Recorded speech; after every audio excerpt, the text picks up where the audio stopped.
Tumekutana hapa Morogoro nikiwa pamoja na watendaji wa mamlaka za maji Tanzania nzima.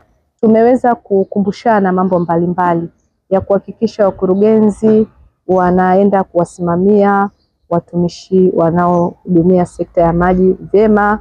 Tumekumbushana masuala ya maadili, tumekumbushana masuala yetu ya technical za ujenzi wa miradi ya maji, masuala ya upotevu wa maji na mambo mengine kadhaa.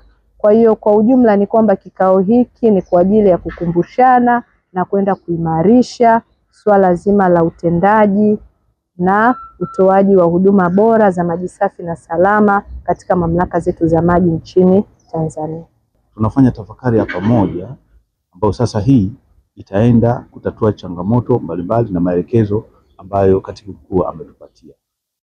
Imani baada ya kutoka hapa huduma ya maji safi na usafi wa mazingira itaimarika na kuboreka kwenye maeneo yetu.